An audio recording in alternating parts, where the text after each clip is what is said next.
வணக்கம் நேயர்களே, வழிகாட்டி நிகழ்ச்சியில் உங்களை சந்திக்கிறதுல மிக்க மகிழ்ச்சி. இந்த வழிகாட்டி நிகழ்ச்சி மூலிமா ஒவ்வொரு நாளுமே எந்த விதமான ஸ்கீம்ஸ் மக்களுக்கு சென்றடையுது, எந்தெந்த ஸ்கீம்ஸ் புதுசாக இன்ட்ரடியூஸ் பண்ணியிருக்காங்க, அந்த ஸ்கீம் மூலிமா நமக்கு கிடைக்கக்கூடிய நன்மைகள் என்னன்றது தெளிவாக எடுத்து சொல்லிட்டு இருக்காங்க. அந்த வகையில் இன்னைக்கு நம்ம கூட இணைஞ்சிருக்கவங்க யாருன்னு பார்த்தீங்கன்னா சோஷியல் ஆக்டிவிஸ்ட் திருமதி நிஷா ராஜா அவர்கள். உங்க நிகழ்ச்சிக்கு வரவேற்கலாம். வணக்கம் மேம். வணக்கம். எப்படி இருக்கீங்க? நல்லா இருக்கேன். Okay ma'am. இது வரைக்கும் பலவிதமான திட்டங்களை பற்றி எங்ககிட்ட இந்த நிகழ்ச்சியில் நீங்களே விலாவரியாக எடுத்து சொல்லியிருக்கீங்க மேம். பொதுவாக ஒவ்வொரு திட்டங்களுமே மக்கள் கிட்ட கொண்டு சேர்க்கணும் அப்படின்றது தான் கவர்மெண்ட்டோட பெரும் ஆசையாக இருக்குது. ஆனால் சாமானிய மக்கள் பல பேருக்கு இது தெளிவாக போய் சேருதா, புரியுதா அந்த திட்டங்களை பற்றி அப்படின்றது ஒரு பெரும் கேள்விக்குறியாக இருக்குன்னு சொல்லலாம். ஸோ அந்த திட்டங்களை பற்றி தான் இன்றைக்கி நம்ம பேச போகிறோம் மேம். இது வரைக்கும் பலவிதமான திட்டங்கள் இருக்குது. என்னென்ன திட்டங்கள்லாம் புதுசாக கொண்டு வந்திருக்காங்க, அந்த திட்டங்களை பற்றி எங்ககிட்ட சொல்ல முடியுமா? 2015 வருஷத்தில் நிறைய திட்டங்கள் மக்களுக்கு பயன்பெறக்கூடிய வகையில் கொடுத்தாங்க. அப்போ அப்படி பார்த்தீங்க அப்படின்னு சொன்னால் ஃபஸ்ட்டு எடுத்த உடனே ஜன்தன் வங்கி கணக்கு, ஜன்தன் யோஜனா திட்டம் கொண்டு வந்தாங்க.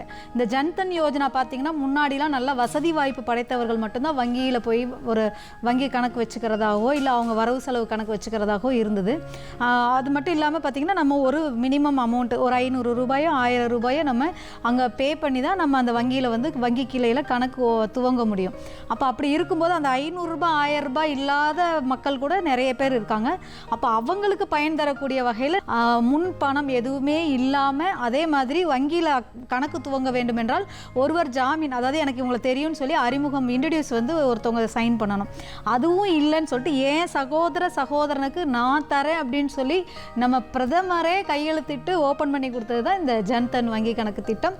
இது பார்த்தீங்க அப்படின்னு சொன்னால் ஏழை எளிய மக்களும் பாமர மக்களும் இன்ற அளவு கூட பார்த்தீங்க அப்படின்னு சொன்னால் இந்த 100 நாள் வேலை வாய்ப்பில் பயன்பெறக்கூடிய அந்த பயனாளிகள், அது இல்லாமல் மாற்றுத்திறனாளிகள், முதிர்கன்னிகள், விதவைகள், அந்த பென்ஷன் வாங்குறவங்க, அதே மாதிரி வறுமை கோட்டுக்கு கீழே இருக்கிறவங்க எல்லாருமே பார்த்தீங்கன்னா இந்த ஜன்தன் வங்கி கணக்கு திட்டம் மூலமாக பயன்பெற்றுட்டு இருக்காங்க. ஓகே, நிச்சயமா அது ஒரு நல்ல திட்டம். முன்னொரு காலகட்டத்தில் எடுத்துக்கிட்டோம்னா ஒரு குடும்பம் எடுத்துக்கிட்டா ஒரு குடும்ப தலைவருக்கு மட்டும்தான் ஒரு வங்கி கணக்கு இருந்துச்சு. இந்த திட்டம் வந்த பிறகு தனிநபர் ஒவ்வொருத்தருக்குமே ஒரு வங்கி கணக்கு அவசியமா தேவை. அது மட்டும் இல்லாமல் இருப்பு தொகை மினிமம் இருப்பு தொகை கூட தேவையில்லை அப்படின்ற மாதிரி ஒரு திட்டம் கொண்டு வந்து ஒரு நல்ல திட்டமா இருக்குமா? வேற என்னென்ன திட்டங்கள்லாம் இருக்கு? இதே ஜன்தன் வங்கி கணக்கில் பார்த்தீங்க அப்படின்னு சொன்னால் பிரதமர் ஒரு 3, 4, 5 திட்டங்கள் அதன் தொடர்ச்சியாகவே கொடுத்துருந்தாங்க. எல்லாருமே பயன்பெறக்கூடிய வகையில். அது என்ன அப்படின்னு சொல்லி பார்த்தீங்க அப்படின்னு சொன்னால் ஒரு ஃபஸ்ட்டு 12 ரூபாய் இருந்துச்சு, இப்போ 20 ரூபாய். பிரதான் மந்திரி சுரக்ஷா பீமா யோஜனான்னு சொல்லிட்டு விபத்து காப்பீடு. இந்த விபத்து காப்பீடு பார்த்தீங்க அப்படின்னு சொன்னால் நம்ம ஒரு டீ சாப்பிட்ற காசு இல்லை ஒரு 2 டீ சாப்பிட்ற காசில் ஒரு வருஷத்துக்கு 2 லட்சம் ரூபாய் இன்சூரன்ஸு. அது பார்த்தீங்கன்னு சொன்னால் 18 வயசுலேருந்து 70 வயசு வரைக்கும் அதில் ஏஜ் லிமிட்டு. அதே மாதிரி பார்த்தீங்கன்னா அடுத்த திட்டம் பார்த்தீங்க அப்படின்னு சொன்னால் பிரதான் மந்திரி ஜீவன் ஜோதி பீமா யோஜனான்னு சொல்லிட்டு இது ஆயுள் காப்பீடு.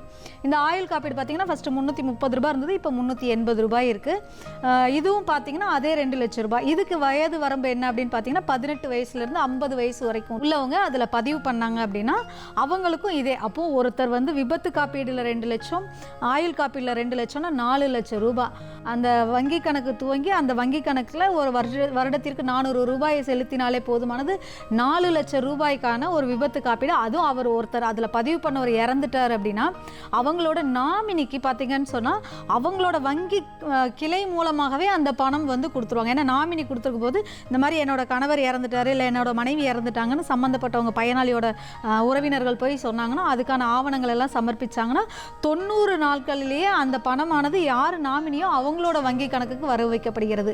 அப்போ இதிலே பார்த்தீங்கன்னா 2 திட்டம் ஜன்தன் திட்டத்தோட மொத்தம் 3 திட்டங்கள் கவர் ஆயிடுது.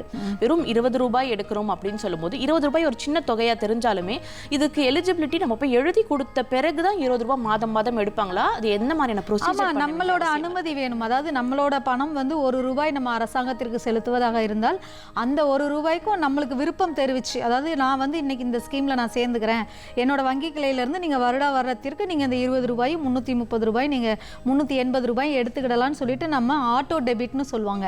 அந்த ஆட்டோ டெபிட் ஃபார்ம் படிவத்தை வாங்கி ஃபில் பண்ணி நம்ம நாமினியாரோ அவங்களுக்கு இது பண்ணானா அரசு அந்த பேங்க் மேனேஜரை என்ன பண்ணுவாங்க அதில் சீல் பண்ணிவிட்டு ஒரு துண்டு சீட்டு கிழிச்சு நம்மளுக்கு ஒப்புகை சீட்டு தருவாங்க. அதை பத்திரமா வீட்டில் எடுத்துகிட்டு வந்து வச்சுக்கிடணும்.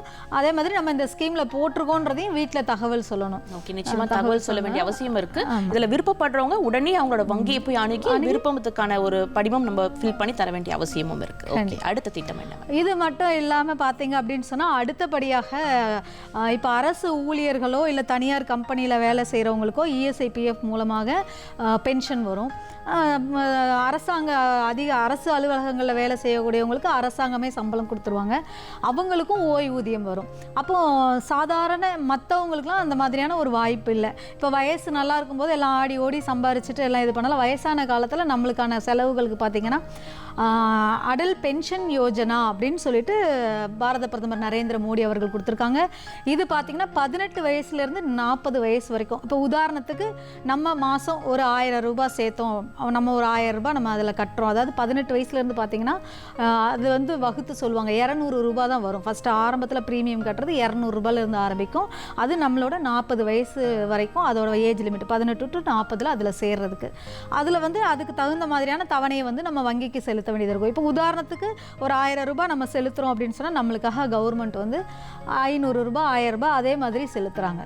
அதாவது 3ல் 1 பங்கு 2ல் 1 பங்கு அந்த மாதிரி அரசாங்கம் வந்து நம்ம என்ன அமௌண்ட்டு செலுத்துகிறோமோ அதே பாதி அமௌண்ட்டு அரசாங்கம் நம்மளுக்கு செலுத்துகிறாங்க. இது பார்த்திங்கன்னா 60 வயசுக்கு மேலே நம்மளுக்கு வீட்டிலேருந்து அதாவது 1000 ரூபாயிலேருந்தே பென்ஷன் ஆரம்பிக்குது. இப்போ நம்மளால் எனக்கு வந்து 5000 ரூபாய்க்கு நான் என்னால் மாதம் கட்ட முடியும்னா நம்ம 5000 ரூபாயை தேர்ந்தெடுத்து அந்த படிவத்தில் எழுதும்போதே நான் 5000 ரூபாய் கட்டுறேன்னு. இல்லை என்னால் 1000 ரூபாய்க்கு தான் கட்ட முடியும்னா நீங்கள் 100 ரூபாய் கூட கட்டலாம். இது பார்த்திங்கன்னு சொன்னால் நம்மளுக்கு 60 வயசில் வரும். இப்போ ஒருத்தர் பதிவு பண்ணி அதில் அவங்க இல்லை இறந்துட்டாங்க அப்படின்னு அவங்களோட வாரிசு யாரோ அந்த முன்னாடி சொன்ன மாதிரி அதே நாமினியை அதே ஃபாலோ பண்ணி அவங்களோட வங்கி கணக்கில் அந்த பணம் போயிடும். வருமானம் அவங்களுக்கு எந்த வருமானத்துக்குள்ளே இருந்தால் இதுக்கு எலிஜிபிளான ஒரு பர்சன் ஆக்குறாங்க அவங்க? இப்போ பார்த்தீங்க அப்படின்னு சொன்னால் இது ஒரு நல்ல கேள்வி. யார் வேணாலும் போடலாம். அதே மாதிரி பார்த்தீங்கன்னா செல்வ மகன் செல்வ மகள் சேமிப்பு திட்டம் அப்படின்னு சொல்லிட்டு 2 வகையான திட்டங்கள் கொடுத்துருக்காங்க. இந்த 2 வகையான திட்டங்கள் பார்த்தீங்க அப்படின்னு சொன்னால் ஒரு குழந்தை பிறந்து 10 வயசுக்குள்ளே 1 வயசு ஆன உடனே நம்ம போய் செல்வ மகன், பொம்பளை பிள்ளையாக இருந்தால் செல்வ மகள், பையனாக இருந்தால் செல்வ மகன் சேமிப்பு திட்டத்தை நம்ம அங்கே போய் பார்த்து பேசி அதே படிவங்கள் அதே ரூல்ஸ் அண்ட் ரெகுலேஷன் தான் அதை அப்படியே ஃபாலோ பண்ணி எழுதி கொடுத்தோம் அப்படின்னா பிள்ளைங்க பார்த்தீங்கன்னா 18 வயசு ஆணுச்சு அப்படின்னா அந்த பிள்ளைங்களோட படிப்பு செலவுக்காக ஒரு அமௌண்ட்டை நம்ம அதில் பாதி அமௌண்ட்டை நம்ம எடுத்துக்கிட்டோம். உயர்கல்விக்காக பாதி அமௌண்ட்டையும் திருமணத்திற்காக மீதி இருக்கிற அமௌண்ட்டையும் நம்ம அதை அக்கௌண்ட்டை க்ளோஸ் பண்ணி அந்த பணத்தை எடுத்துக்கலாம். பார்த்தீங்கன்னா ஏழை பணக்காரர் பாகுபாடு இல்லாமல் எல்லாருமே எல்லா திட்டமே மத்திய அரசாங்கத்தினுடைய எல்லா திட்டமுமே எல்லாருமே பயன்பெறக்கூடிய வகையில். ஏன்னா எல்லாத்துக்குமே பார்த்தீங்கன்னா வருமான வரி விலக்கு இருக்குது. அந்த 80Gல வருமான வரி விலக்கு இருக்குது. ஸோ அதே போல் இதுக்கான கேட்டகரியும் பார்த்தீங்கன்னா நம்மளோட இஷ்டம் தான். நம்ம பணம் எந்த அளவுக்கு ஒரு 100 ரூபாய் 200 ரூபாயில் தொடங்கி 5000 வரைக்கும் நமக்கு எந்த அளவுக்கு வருமானம் இருக்கோ அதற்கு ஏற்ப நம்ம போட்டுக்கலாம்னு சொல்லியிருக்கீங்க. இது எல்லாமே சேமிப்பு திட்டங்கள் சொல்லியிருக்கீங்க மேம். சேமிப்பு திட்டங்களை தாண்டி வேற என்ன திட்டங்கள் இருக்குன்னு நாங்கள் தெரிஞ்சுக்கலாமா? சேமிப்பு திட்டங்கள் இல்லாமல் பார்த்தீங்க அப்படின்னு சொன்னால் இப்போ ஒரு கர்ப்பிணி பெண் வந்தனா யோஜனான்னு சொல்லுவாங்க. ஒரு கர்ப்பிணி பெண் இருக்காங்க அப்படின்னு சொன்னால் அவங்களுக்கு வந்து இந்த ரத்த சோகை அந்த மாதிரிலாம் இருக்குன்றனால அரசாங்கமே ஊட்டச்சத்துக்காக அந்த பணம் தராங்க. இது பார்த்தீங்க அப்படின்னு சொன்னால் ஃபஸ்ட்டு 12,000 அதாவது இந்த 12,000 ரூபாய் கொடுத்துக்கிட்டு இருந்தாங்க. இப்போ 18,000 ரூபாய் ஆரோக்கியமான குழந்தை பிறக்கணும் அப்படின்றதுக்காக மத்திய அரசாங்கம் கொடுத்துக்கிட்டு இருக்காங்க கர்ப்பிணி பெண்களுக்கு. கர்ப்பிணி பெண்கள் கர்ப்பம் தரிச்சு எத்தனை நாட்களுக்கு ரெஜிஸ்டர் பண்ண கர்ப்பிணி ஆரம்ப சுகாதார நிலையத்தில் நம்ம சொல்லிட்டோன்னா அவங்க ஒரு அட்டை போட்டு தருவாங்க. வங்கி கணக்கு இது மாதிரியான திட்டங்கள் இது மாதிரியான விஷயங்கள் எது பேசுறதா இருந்தாலும் இது எல்லாமே டிஜிட்டல் மயமாக்கியாச்சு. இந்த டிஜிட்டல் மயமாக்குறதுனால பல பேர் பயனடைஞ்சிருக்காங்க. கோவிடுக்கு அப்புறமே இந்த டிஜிட்டல் மயமாக்கல் இன்னும் தீவிரப்படுத்தப்பட்டிருக்கு அப்படின்னு சொல்லலாம். இந்த டிஜிட்டல் திட்டங்கள்ல வேற ஏதாவது புதுமையான திட்டங்கள் வந்திருக்கா மேம்? இதுல பயனடைஞ்சவங்க பல பேர் இருக்காங்க. உதாரணத்துக்கு நீங்க சொல்லுங்க. நம்ம பாரத பிரதமர் நரேந்திர மோடி அவர்களே அந்த டிஜிட்டல் இதுல வந்து ஒரு பயனாளி தான். என்ன அப்படின்னு சொன்னா நரேந்திர மோடி அவர்கள் குஜராத்தினுடைய சிஎம்மாக இருக்கும்போது அவங்களோட பிறப்பு சான்றிதழ் வேணும்னு சொல்லிட்டு அரசு அலுவலகத்தில் கேட்குறாங்க. எல்லா அதிகாரிகளும் தேடுறாங்க. பிரதமரோட பிறப்பு சான்றிதழை தேடி எடுக்க முடியல. அப்போது டைம் கொடுத்து 1 மாதம் ஆயிடுச்சு. ஒரு நாள் பிரதமரே வந்து என்ன பண்ணிட்டாங்க, அந்த அலுவலகத்தில் போய் உட்காந்து இப்போ தேடுங்கன்னாங்க. அப்பயும் அதிகாரிகள் எல்லாம் அங்கங்கே ஓடி போய் தேடினாங்க. அப்பயும் அவங்களால எடுக்க முடியலை. அப்போ பிரதமர் அவர்கள் மொத்த டேட்டாவையும் கொடுங்க அப்படின்னு சொல்லி வாங்கி அதை ஸ்டூடெண்ட் கிட்ட பிரித்து கொடுத்து அதை வந்து கணினி மயமாக்கப்பட்டு அந்த கணினி மயமாக்கப்பட்டதுக்கு பின்னாடி அதே அலுவலகத்துக்கு அதே சிஎம் அவர்கள் போய் உட்காந்து அந்த பென்ட்ரைவில் போட்டதுக்கப்புறம் இப்போ என்னோட பிறப்பு சான்றிதழை எடுத்து கொடுங்கன்னு சொன்னோன்னே 2 பட்டனை தட்டினோடனே டக்குன்னு சர்டிஃபிகேட்டை எடுத்து கொடுத்துட்டாங்க. இந்த டிஜிட்டல் இந்தியானால இன்னைக்கு எவ்வளோ பேர் பார்த்தீங்கன்னா ஒரு நொடி பொழுதுல நம்மளோட டாக்குமெண்ட் நம்ம எடுத்துடலாம். அதே மாதிரி தொலைஞ்சு போயிருந்தா கூட எடுத்துக்கலாம். அந்த மாதிரி நிறைய விஷயங்கள் வந்து இந்த டிஜிட்டல் மயமாக்கப்பட்டது. அப்படி இந்த டிஜிட்டல் மயத்தில் அந்த டிஜிட்டல் இந்தியாவில் நானும் ஒரு பயனாளி. ஓகே, எந்த வகையில் பயனடைஞ்சிருக்கீங்க? எந்த வகையில் அப்படின்னு சொல்லி பார்த்தீங்கன்னா, இந்த பொது சேவை மையங்கள் வந்து மத்திய அரசாங்கம் என்ன பண்ணாங்க, தனியாருக்கு கொடுத்தாங்க. அப்போ அதுக்கு வந்து ஒரு 5 லட்ச ரூபாய் முதலீட்டில் ஒரு கட்டமைப்பு இருந்தது. அப்படின்னா பிரதமர் வந்து என்ன பண்ணுறாங்க, இதை குறிப்பாக பெண்களுக்கு, கிராமப்புற பெண்களுக்கு, நகர்ப்புற பெண்களுக்கு இந்த டிஜிட்டல் இந்தியா திட்டத்தில் வந்து பார்த்திங்கன்னா காமன் சர்வீஸ்ன்னு சொல்லக்கூடிய சிஎஸ்சி பொது சேவை மையத்தை கொடுக்குறாங்க. அதில் பிரதமரோட அந்த பொது சேவை மையத்தில் நான் ஒரு பயனாளி. ஓகே, டிஜிட்டல் மயமாக்கப்பட்ட இந்தியாவில் பல பேர் பயனடைஞ்சிருக்காங்க. அதில் முதல் பயனாளியாக நீங்கள் வந்துட்டு நம்ம பிரதமரே இருக்கார் அப்படின்னு நீங்கள் சொல்லியிருந்தீங்க. இனிமேல் எல்லாருக்குமே டிஜிட்டல் மயமாக்கப்பட்டனால சர்டிஃபிகேட்ஸ் கிடைக்கிறது கொஞ்சம் ஈஸியாக இருக்குது. ஒவ்வொரு குடிமகனும் இது அவசியமாக தெரிஞ்சுக்கணும்னா அது எந்த இடத்துக்கு போக வேண்டியது அவசியமாக இருக்குது? பேங்க்கு, போஸ்ட் ஆஃபீஸு, பொது சேவை மையம், அப்படி தெரியலனா இ சேவை மையங்கள், அந்த மாதிரியான இடத்துக்கு நம்ம போனாலே அது கண்டிப்பாக தெரிஞ்சிடும். அப்புறம் இப்போ யூடியூப்லாம் இருக்குது, நிறைய நல்ல விஷயங்களும் வருது, கெட்ட விஷயங்களும் வருது. அது மக்கள் தான் அதை பிரித்து பார்த்து நல்லதை மட்டும் எடுத்துக்கிடணும். அதே மாதிரி பார்த்தீங்க அப்படின்னு சொன்னிங்கன்னா நிறைய எண்ணற்ற திட்டங்கள், இப்போ நம்ம சொன்ன இத்தனை திட்டமே, ஜன்தன் வங்கி கணக்கு திட்டம், அந்த பிரதான் மந்திரி சுரக்ஷா பீமா யோஜனா, பிரதான் மந்திரியோட ஜீவன் ஜோதி பீமா யோஜனா, அடல் பென்ஷன் யோஜனா, செல்வ மகன் செல்வ மகள் திட்டம், ஜன்தன் வங்கி கணக்கு, இது பார்த்தீங்கன்னு சொன்னால் ஒரு 7 விதமான திட்டங்கள் வந்து வங்கி கிளைகளிலும் போஸ்ட் ஆஃபீஸ்லையும் கிடைக்கும். அதே மாதிரி பெண் தொழில் முனைவோர்களை நிறைய பிரதமர் அவர்கள் கொடுத்துருக்குறாங்க. ஓகே, பெண் தொழில் முனைவோர் அப்படின்னு சொல்லும்போது நிறைய வெண்டார்ஸ், இந்த அடிப்படையாக இந்த பிளாட்ஃபார்மில் ஷாப் வச்சுருக்கவங்களாகட்டும், இந்த மாதிரி பல பேர் இருக்காங்க. ஒவ்வொருத்தருக்குமே ஒவ்வொரு விதமான தேவைகள் இருக்குது. ஸோ தேவைகள் இருக்குன்றதை தாண்டி அது எப்படி போய் அணுகணும் அப்படின்றது தெரியல. அவங்களுக்கான சிறப்பு திட்டங்கள், குறிப்பாக அதில் பெண்களுக்கான சிறப்பு திட்டங்கள் வேறு ஏதாவது இருக்குது? அதை பற்றியும் சொல்லுங்க மேம். ஒரு சாலை ஓரத்தில் ஒரு பூ கட்டுறவங்க, ஒரு காய்கறி கடை விற்கிறவங்க, ஒரு செப்பல் தைக்கிறவங்க, அந்த மாதிரியான எல்லா விஷயங்களுமே பார்த்தீங்கன்னா அவங்களுக்கு வந்து சுயம் நிதின்னு ஒன்று கொடுக்குறாங்க. அதுக்கப்புறம் கொஞ்சம் மேலே ஒரு படி உயர்ந்து ஒரு 10க்கு 10 ஒரு அறையில் ஒரு கடை வச்சு நடத்துகிறாங்க. அந்த கடையை வந்து பார்த்திங்கன்னா ஒரு பியூட்டி பார்லராக இருக்கலாம், இல்லை ஒரு சின்ன ஜெராக்ஸ் கடையாக இருக்கலாம். அந்த மாதிரியாக இருக்கிறவங்களுக்கு பார்த்திங்கன்னா 50,000 ரூபாயிலிருந்து 20 லட்சம் ரூபாய் வரைக்கும், ஃபஸ்ட்டு 10 லட்ச ரூபா கொடுத்தாங்க, இப்போ 20 லட்ச ரூபாய் முத்ரா, அந்த வங்கி கடன் திட்டம் மூலமாக முத்ரா வங்கி கடன் தர்றாங்க. அதே மாதிரி முதல் ஒரு தொழிலதிபரை உருவாக்கணும் அப்படின்னு சொல்லிட்டு அதுக்கு என்ன பண்ணுறாங்க, எப்படி ஒரு முதல் பட்டதாரி ஒரு வீட்டுக்கு உருவாக்கலாம், அது மாதிரி ஒரு முதல் தொழிலதிபரை உருவாக்குறதுக்கு PMEGPன்னு சொல்லிட்டு அது வந்து பார்த்திங்கன்னா அதுவும் MSME மூலமாக பிரதமர் நரேந்திர மோடி அவர்கள் கொடுக்குறாங்க. உதாரணத்துக்கு 10 லட்ச ரூபாய் நீங்கள் லோன் வாங்கினீங்கன்னா அதில் 3.5 லட்சம் ரூபாய் மானியத்தில் தராங்க. பெண்களுக்கும் SC ST பிரிவினருக்கும் ஜென்ரலில் அந்த இதில் வந்து பார்த்திங்கன்னா மானியத்தில் தராங்க. ஓகே, அது ஒரு மிகப்பெரிய, அந்த மானியத்தில் கொடுத்தது இல்லாமல் அதிலே பார்த்தீங்கன்னா ஃப்ரூட்டின்னு இருக்குது, கிளஸ்டர்னு இருக்குது, அந்த மாதிரி பெரிய பெரிய விஷயங்கள். அதில் பார்த்தீங்கன்னா ஸ்டாண்டப் இந்தியா அந்த இதெல்லாம் வருவாங்க. இப்போ வரும்பொழுது பார்த்தீங்கன்னு சொன்னால் ஒரு கட்டமைப்பு, அந்த கட்டமைப்பு இப்போ ஒரு 100 பெண்கள் சேர்ந்து இன்றைக்கி நாங்கள் ஒரு கூட்டமைப்பு இருக்கோம், நாங்கள் வந்து ஒரு பெட்ரோல் பங்க் எடுத்து நடத்த போகிறோம்னு சொன்னால் அரசாங்கம் லோன் தராங்க. ஒரு பெரிய பனியன் கம்பெனி நாங்கள் வச்சு ரன் பண்ண போகிறோம் அப்படின்னு சொன்னால் அதுக்கெலாம் பார்த்தீங்கன்னா அந்த நம்மளோட மூலதனத்தை பொறுத்து, அந்த இன்ஃப்ராஸ்ட்ரக்சரை பொறுத்த அளவுக்கு அவங்க அதுக்கு என்ன மூலதனமோ அதுக்கான பணத்தை தராங்க. கிட்டத்தட்ட 200 கோடி ரூபாய் வரைக்கும். அதுவும் அந்த பார்த்தீங்கன்னா அந்த கிளஸ்டர், அந்த ஃப்ரூட்டிலாம் சொன்னேன், அதுலலாம் பார்த்தீங்கன்னா 90% மானியம். இப்போ நம்மளோட பங்களிப்பு, நான் வந்து இப்போ ஒரு 1 லட்ச ரூபா போடுறேன், அந்த மாதிரி ஒரு 100-200 பேர் சேர்ந்து ஆளுக்கு ஒரு 1 லட்ச ரூபா போட்டு அதில் நம்ம ஒரு தொழில் பண்ணி நம்ம ஒரு இடத்த காமிச்சு அதெல்லாம் காமிச்சோன்னா அரசாங்கம் பார்த்துட்டு 90% மானியத்தில் பயனாளிகளுக்கு கொடுக்குறாங்க. அதனால் இந்த அரசாங்கத்தினுடைய திட்டங்கள் எல்லாம் பார்த்தீங்கன்னா மிக பிரமிப்பாக இருக்கும். அதே மாதிரி எளிமையாக போய் சேரக்கூடிய விஷயங்கள். அடிப்படையாக ஒரு பெண் ஒரு வெண்டாராக இருக்காங்க, ஒரு சின்ன கடை நடத்துகிறாங்க, அவங்களுக்கு மேற்கொண்டு அது விரிவடைய வைக்கணும் அப்படின்னு சொல்லும்போது ஒரு சில டாக்குமெண்ட்ஸ் அவங்க அவசியமாக வைக்க வேண்டியது இருக்குது. இது மாதிரியான திட்டங்கள் இருக்குன்றதை தாண்டி பெண்கள் கிட்ட வந்துட்டு இந்த டாக்குமெண்ட்ஸ்லாம் இருக்குன்ற அந்த டாக்குமெண்ட்டாக இது அவசியமா அப்படின்ற மாதிரி பல விதமான குழப்பங்கள் வருது. அடிப்படையாக ஒரு தனிநபர் ஒரு தொழில் தொடங்குறாங்கன்னா எந்தெந்த டாக்குமெண்ட்ஸை அவங்க கைவசம் வைக்க வேண்டியது அவசியமாக இருக்குது மேம்? முதல்ல பார்த்தீங்கன்னா அவங்களோட ஆதார் கார்டு, அவங்களோட பேன் கார்டு, அவங்களோட வங்கி கணக்கு புத்தகம். அது இல்லாமல் பார்த்தீங்கன்னு சொன்னால் நீங்கள் வந்து என்ன பண்ண போகிறீங்க. இப்போ நான் ஒரு டெய்லரிங் ஒரு ஷாப் வைக்கணும் அப்படின்னா டெய்லரிங் நம்ம கற்றுக்கிட்டு அதுக்கான சான்று வைக்கணும், எம்எஸ்எம்இயில் பதிவு பண்ணியிருக்கணும். நம்ம ஆட்டோமேட்டிக்காக போய் லோனுக்கு போனால் லோன் கிடைக்கும். அதாவது நம்மளோட கரெக்டான நபருக்கு, சரியான நபருக்கு. அதே மாதிரி ஒரு டெய்லருக்கு கிடைக்க வேண்டிய சலுகை ஒரு ஸ்ட்ரீட் வெண்டருக்கு கிடைக்காது, ஒரு ஸ்ட்ரீட் வெண்டருக்கு கிடைக்கிறது ஒரு டெய்லருக்கு கிடைக்காது.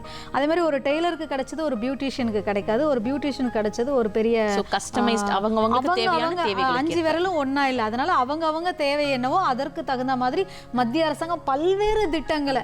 அதே மாதிரி பார்த்தீங்கன்னா ஒரு ஆண் பெண் இருபாலரும் ஒரு கூட்டமைப்பு, இப்போ ஒரு 50 ஆண் 50 பெண் சேர்ந்து ஒரு இருபாலரும் சேர்ந்து ஒரு கூட்டமைப்பு வச்சிருந்தாலும் அவங்களுக்கும் அந்த கிளஸ்டர் ஃப்ரூட்டி ஸ்கீமில் அதுவும் உண்டு. அதே மாதிரி பார்த்தீங்க அப்படின்னு சொன்னால் உஜ்வாலா யோஜனா ஏழை எளிய பெண்களுக்கு மிகப்பெரிய ஒரு வரப்பிரசாதம். என்னென்னா விறகு பொறுக்கிட்டு வந்து சமைக்கணும், அது இல்லாமல் மண்ணெண்ணெய் அடுப்பில் சமைக்கணும், அது மாதிரிலாம் இல்லாமல் இன்றைக்கி டக்குன்னு போய் கேஸை பற்ற வச்சாங்கன்னா ஒரு நிமிஷத்தில் 2 நிமிஷத்தில் சமைச்சு எல்லாருக்கும் பரிமாறலாம். அப்போ உஜ்வாலா யோஜனா. அதே உஜ்வாலா யோஜனாவில் இன்னொன்று பார்த்தீங்கன்னா இந்த எல்இடி லைட்டு. இந்த எல்இடி லைட்டுகள் பார்த்தீங்க அப்படின்னு சொன்னால் கரண்ட் வந்து நம்ம இப்போ ஒரு பெரிய ஒரு 4 ஒரு வீடு இருந்ததுன்னா பார்த்தீங்கன்னா நம்மளுக்கு எப்படி இருந்தாலும் கரண்ட் பில் அதிகமாகிடும். அப்போ அந்த வாட் கம்மி பண்ணி பார்த்தீங்கன்னா எல்இடி விளக்குகள், இந்த எல்இடி லைட்டும் பார்த்தீங்கன்னா பெரிய பெரிய கம்பெனிஸ் தயார் பண்ணுறாங்களா அவங்களோட சிஎஸ்ஆர் ஃபண்டில் ஏழை எளிய மக்களுக்கு இந்த எல்இடி பல்புகளை வழங்குறதுக்கும் நரேந்திர மோடி அவர்களோட அரசாங்கம் வந்து அந்த ஒரு ஸ்கீம் கொண்டுட்டு வந்து கொடுத்துருக்குறாங்க. ஸோ பல்வேறு வழிகால் இருக்குது, அதை நம்ம சரிவர திட்டமிட்டு போய் அணுக வேண்டிய இடத்துல அணுகுனா நமக்கு கிடைக்கும் அப்படின்றது புரியுது. இந்த பெண்களுக்கான திட்டம் அப்படின்னு சொல்லிட்டு பேசும்போது உஜ்வாலாவை பற்றி நீங்கள் சொல்லியிருந்தீங்க. அது மட்டும் இல்லாமல் சின்ன சின்ன வெண்டார்ஸ் கூட அந்த பணம் கிடைக்குதுன்றப்போ என்னென்ன டாக்குமெண்ட்ஸ் தேவைன்னு சொல்லியிருந்தேன். பொதுவாக ஒரு பணம் கிடைக்க போகுது, இல்லைன்னா ஒரு வங்கி கணக்கு நமக்கு தேவை, இதெல்லாம் இருக்கும்போது வயது வரம்பு, பல்வேறு பெண்கள் இருந்தாலும் கொஞ்சம் வயதான பெண்களும் இருப்பாங்க, கொஞ்சம் சிறு வயது பெண்கள், இப்போ தான் நான் ஸ்கூலிங் முடிச்சிருக்கேன் உடனே நான் ஒரு ஆண்டர்பிரனர் ஆகணும்னு நினைக்கக்கூடிய பெண்களும் இருப்பாங்க. எந்த வயது வரம்புக்குள்ளே இருக்கக்கூடிய பெண்களும் சரி ஆண்களும் சரி இது மாதிரி திட்டங்களை அணுகலாம்? 18 வயசுலேருந்து 59 வயசு வரைக்கும் அணுகலாம். ஓகே, 18 வயசுலேருந்து 59 வயது இருக்கக்கூடிய அனைத்து பெண்கள் மற்றும் ஆண்கள் இருபாலாருக்குமே இது வந்துட்டு சரிவர இருக்கக்கூடிய திட்டம்னு சொல்லியிருக்கீங்க. நிறைய திட்டங்களை பற்றி பேசிகிட்டு இருக்கும்போது நம்ம இந்தியாவோட பேக் போன் விவசாயத்தை பற்றி பேசாமல் இருக்க முடியாது. விவசாயிகளுக்கு என்ன மாதிரியான திட்டங்கள்லாம் இருக்குது மேம்? கிசான் சம்மான் நிதின்னு சொல்லிட்டு ஆண்டுக்கு 6000 ரூபாய் வந்து விவசாயிங்களுக்கு வழங்குறாங்க. அதுவும் பார்த்தீங்க அப்படின்னு சொன்னால் சிறு குறு விவசாயிகளுக்கு தான். இப்போ 22வது தவணையை நம்ம பிரதமர் நரேந்திர மோடி அவர்கள் விடுவிச்சிருந்தாங்க. அது மாத்திரம் இல்லாமல் பார்த்தீங்கன்னா பயிர் காப்பீடு திட்டம், அதாவது இப்போ புயல் மழை வெள்ளம் இல்லை இயற்கை பேரிடர்னால அந்த பயிர் அழிஞ்சு போயிடுச்சு அப்படின்னு சொன்னால் அந்த பயிரை பாதுகாக்கிறதுக்கு பயிர் பாதுகாப்பு திட்டம். அதே மாதிரி பார்த்தீங்கன்னா எல்லா மண்ணும் ஒரே மாதிரியான மண் இல்லை, எல்லா நிலமும் ஒரே மாதிரி இல்லை. இப்போ பார்த்தீங்கன்னா ஒரு தஞ்சை, இப்போ திருநெல்வேலி மாவட்டம்லாம் பார்த்தீங்கன்னா முப்போகம் விளையும், அதாவது வருடத்திற்கு 3 முறை விளையும். அதே பார்த்தீங்கன்னா அதே ஊரில் எங்கள் திருநெல்வேலி மாவட்டமே பார்த்தீங்கன்னா கொஞ்சம் வறண்ட பூமி, பார்த்தீங்கன்னா வருடத்திற்கு 1 போகம் 2 போகம் விளையக்கூடிய இடங்கள் இருக்குது. அதே மாதிரி நம்ம நார்த் இந்தியா சைடெல்லாம் பார்த்தீங்கன்னா அங்கேயும் அதே மாதிரி தான். அதனால் நம்ம மண்ணில் என்ன பயிர் போட்டால் விளையும் அப்படின்னு சொல்லிட்டு மண்வள அட்டை கொடுத்துருந்தாங்க. அதனால் மண்வள அட்டையிலையும் அதை பார்த்து அதை பயிரடைஞ்சு நிறைய விவசாயிகள் மகசூல் கிடைச்சி இன்றைக்கி நல்ல வெற்றிகரமான ஒரு வாழ்க்கையை தொடர்றாங்க ஏழை எளிய மக்கள். அதே மாதிரி சரக்கு ரயில்கள், அதாவது நீங்கள் இன்றைக்கி திருநெல்வேலியில் விளைய வச்சதை நீங்கள் இன்றைக்கி சென்னையில் கொண்டு வந்து விற்கலாம், அந்த மாதிரியான விஷயங்கள். அதே மாதிரி வெளியூரில் இருக்கிறத கூட நம்ம இங்கே சென்னை கொண்டு வரலாம், இங்கே இருக்கிறத நம்ம வட இந்தியாவுக்கு அனுப்பலாம். அந்த மாதிரி சரக்கு போக்குவரத்து, அந்த மாதிரி நிறைய விஷயங்கள் வந்து நரேந்திர மோடி அவர்கள் மக்களுக்காக கொடுத்துருக்காங்க. ஸோ விவசாய திட்டம் அப்படின்னு எடுத்துக்கிட்டால் வெறும் பயிர்கள் விளையுது அதுக்கு நீர் விடுறோம் அப்படின்றது கிடையாது. அந்த மண்ணில் என்ன போடலாம், எது விளைய வைக்கலாம், முப்போகம் விளைய வைக்கிறதுக்கு என்ன பண்ணணும், அதை எப்படி நம்ம நடைமுறையில் விற்கணும், இது மாதிரி நிறைய திட்டங்கள் இருக்குதுன்னு சொல்லியிருந்தீங்க. ஸோ இந்த விவசாய திட்டம் என்ற போது அவங்களுக்கும் ஒரு சில க்ரைட்டீரியாஸ் இருக்கும். அவங்க என்ன மாதிரியான டாக்குமெண்ட்ஸ் இது ரொம்ப அவசியம்? ஸோ அவங்க விவசாயி தான் அப்படின்றத காட்டுறதுக்கு அவங்க என்ன டாக்குமெண்ட்ஸ் கொடுக்க வேண்டியது அவசியம்? இதுவே தான் ஆதார் கார்டு, பேன் கார்டு, அவங்களுடைய பேங்க் பாஸ்புக், சொத்து வந்து யாரோட பேரில் இருக்குது. இப்போ நான் இருக்கேன்னா என்னோடய பேரில் என்னோடய வயக்காடு இவ்வளோ இருக்குது, எனக்கு நஞ்சை நிலம் இவ்வளோ இருக்குது, புஞ்சை நிலம் இவ்வளோ இருக்குது, காடு இவ்வளோ இருக்குதுன்னு சொல்லி நம்ம அதில் பதிவு பண்ணியிருந்தோன்னா அவங்க வந்து நம்மளுக்கு என்ன, இப்போ எனக்கு வந்து நாங்கள் இங்கே இருக்கிறோம், எங்களுக்கு வந்து ஒரு 10 இடத்துல எங்களுக்கு இடம் இருக்குது. இப்போ எங்களுக்கு வெள்ளாங்குழின்னு எங்கள் ஊரே வெள்ளாங்குழியில் ஒரு இடம், அம்பாசமுத்திரத்தில், கல்லிடைக்குறிச்சியில், நாங்குநேரி, அந்த மாதிரி எங்களுக்கு எங்கெங்கே எங்களுக்கு எங்கள் குடும்ப சொத்து இல்லை எங்கள் அப்பா பேரில் எங்கள் பேரில் என்ன இருக்கோ அதை நம்ம பதிவு பண்ணோம் அப்படின்னா அப்போ நிஷா அப்படின்னா நிஷாவுக்கு வந்து அக்ரிஸ்டாக்ல பதிவு பண்ணும்பொழுது 10 இடத்துல இருக்குது, அதாவது ஒரு இடத்துல கால்காணி நிலம், அரைக்காணி நிலம், முக்காக்காணி நிலம் இருக்குது அப்படின்னு சொல்லி நம்ம பதிவு பண்ணியிருந்தோம் அப்படின்னு சொன்னால் அது ஆட்டோமேட்டிக்காக அக்ரிஸ்டாக்னா அதுவும் டிஜிட்டல் இந்தியாவில் கவர்மெண்ட் கொண்டு வந்திருக்காங்க. அதே மாதிரி பார்த்தீங்கன்னா அதுலேயும் வந்து 3 தரமாக இருக்குது. அதாவது சிறு குறு விவசாயிகள் இருக்காங்க, அதே மாதிரி கொஞ்சம் நல்ல ஏக்கரா கணக்கில் வச்சு பயிர் செய்கிறவங்களும் இருக்காங்க, அதை விட அதிகமான பயிர் செய்கிறவங்க, அது மாதிரி அவங்களுக்கு தகுந்த மாதிரியான ஒரு திட்டங்களை வந்து அரசாங்கம் கொண்டு வந்திருக்காங்க. அதுக்கப்புறம் பார்த்தீங்க அப்படின்னு சொன்னால் இந்த விவசாயிகளுக்கு அதே மாதிரி வணிகர்களுக்கும் பென்ஷன் கிடையாது. இதுவும் எப்படி அப்படின்னு சொல்லி பார்த்தீங்க அப்படின்னு சொன்னால் நம்ம அடல் பென்ஷன் யோஜனா மாதிரி நம்ம அதில் கட்டணும்னா அவங்களுக்கு வருடத்திற்கு 3000 ரூபாய் பென்ஷன் வரும். நிறைய விஷயங்கள் எங்களுக்காக எடுத்து சொல்லியிருக்கீங்க, பல்வேறு ஸ்கீம்ஸ் இருக்குன்றது எங்களுக்கு தெளிவாக புரிஞ்சிருக்கு. மிக்க நன்றி மேம். நன்றி. மத்திய அரசு ஏகப்பட்ட திட்டங்களை நமக்காக கொண்டு வந்துட்டு இருக்காங்க. இந்த திட்டங்களோட அடிப்படை என்னன்னா, யாரெல்லாம் எலிஜிபிளான பர்சனாக இருக்காங்களோ அவங்களோட அட்டவணையை தெளிவாக பார்த்துக்கணும். புதுசான டாக்குமெண்ட்ஸ் என்னென்ன வந்திருக்கு, என்னென்ன திட்டங்களுக்கு என்னென்ன டாக்குமெண்ட்ஸ் தெரியுதுன்றதை நம்ம ரெஜிஸ்டர் பண்ண வேண்டியது அவசியமாக இருக்குது அப்படின்றது தெளிவாக புரிஞ்சிருக்கும். இதே போல வேறொரு சிறப்பான நிகழ்ச்சியில் உங்களை சந்திக்கிறேன். நன்றி, வணக்கம்.